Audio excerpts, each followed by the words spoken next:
Hello, this is Reverend Angelia with today's Bible reading. I'm reading from the Women's Devotional Bible 2, a story called Feeling at Home. Certain friends have a way of setting up residence in us. They march into some barren room of our heart and hang cheery curtains, scatter soft rugs, dot the walls with framed points of tender and whimsical moments. Then set about building a cozy fire beside two sink-back-and-stay-a-while chairs. We may not always know exactly when such friends moved in, but we're so very glad they did. Some people have a way of making themselves at home. They don't ring the front doorbell. They slip in the back with a freshly plucked daisy or two. No formalities, just, "How wonderful to see you." They don't care if there's clutter on the floor. They'll either help you pick it up or step over it to pour each of you a cup of coffee. "A penny for your thoughts," they say. "No, a nickel. Your thoughts are always worth more." How do these people do it? Perhaps the key to the back door of our heart is simply acceptance. The kind of love that would as soon hug you in a tattered bathrobe as in your Sunday best. Such people leave behind their expectations of how others should be and what they should do.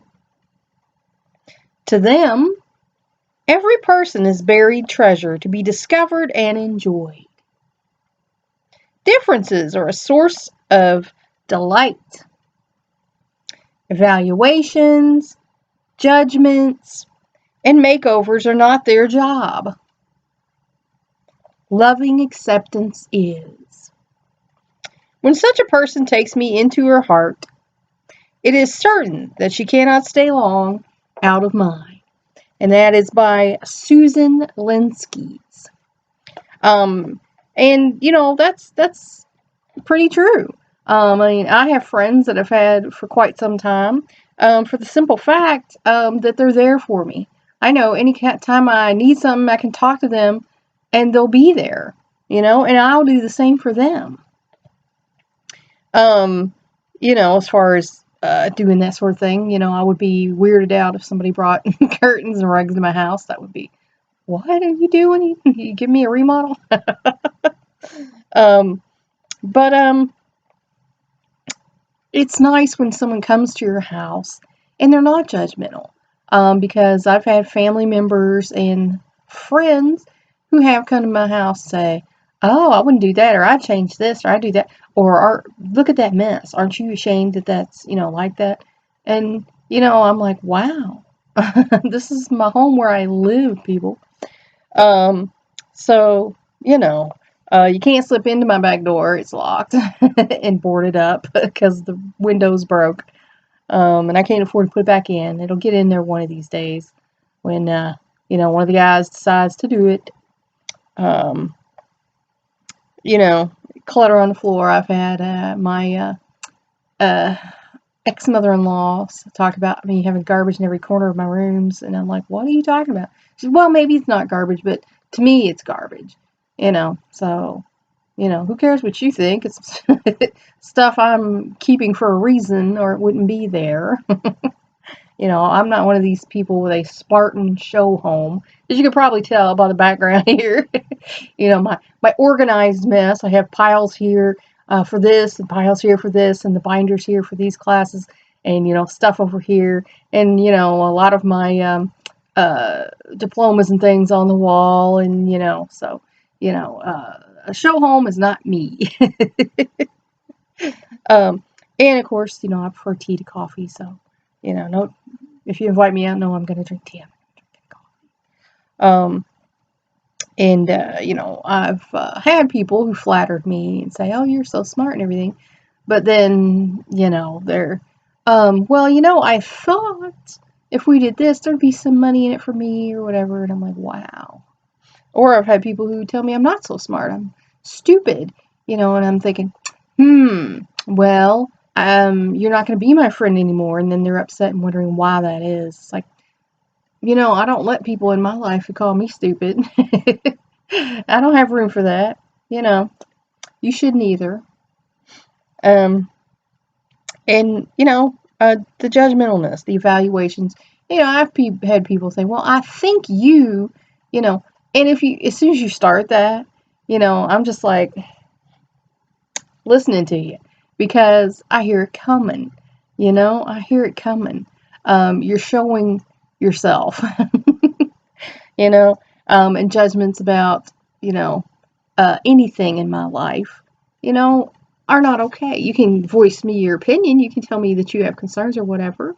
But if I disagree with you, I'm just going to be like, thanks for your input. And I have people doing that in my life now over certain situations. But it's like, I know that things have changed. I know, I've done this with this person and we've done this. And so I know things are different now. So you can worry about me, but don't worry about me because I know what I'm doing. I know where things lay, and you don't know everything that's gone on in my life. So, I just cut them some slack. I am touched that they're actually concerned, because a lot of people don't care. Um, and as far as makeovers, I've had a lot of people, tell me you look better like this, that, or whatever. That's your opinion. I like the way I look. I'm the one who has to get up and look in the mirror every day and do what I need to do to get myself ready for the day. So if I don't think what you think is doable for me is doable, then I'm not going to do it.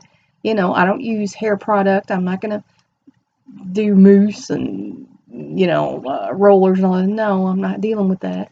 I can barely, get a shower and get it out of the shower. How am I going to do all this stuff?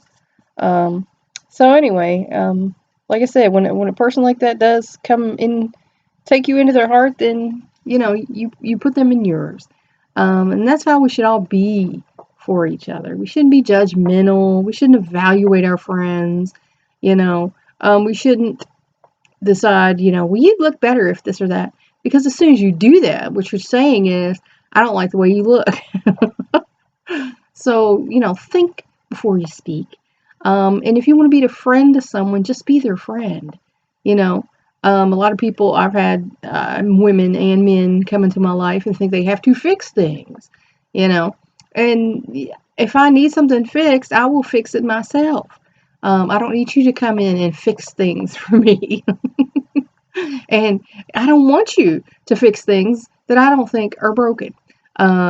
So when you're being a friend to somebody, just be a friend, And I've had people, talk to me about, friends and being friends and things.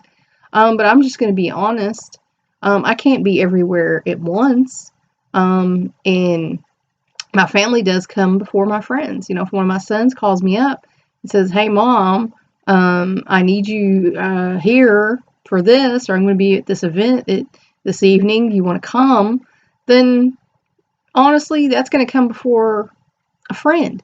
And if the friend doesn't understand that family comes first, then they're not that great a friend anyway, And a lot of friends, don't understand that. They're very selfish in friendship, and it should be all about them. I actually had a woman tell me I wasn't a good friend to her because I spent too much time with my kids. Okay. That's what you're supposed to do if you're a mom. So, you should feel comfortable with your friends. You should feel at home with your friends. And if you don't, you might want to examine why that is. Because, you could tell me anything and I can tell you my opinion. And you might disagree with it, and that's fine. I don't care. It's your life. You have to live your life. I can't live your life for you. And I have other people, had some problems with that, give me a place to live, give me money, and it's like, we're crowded now. We're living, me and my sons in a 2-bedroom house. I'm making $200, last year. How am I going to give you money? But anyway, be a good friend to each other. Listen to each other. Care about each other. If you feel a little mean, niggle, examine why that is. You know, do you have a problem with someone? You know, are you jealous of someone? Do you wish you had whatever they have, or did whatever they did, or whatever? You know, because that's what we're supposed to do as Christians, is be good friends to everybody. So that's it for today. Until next time.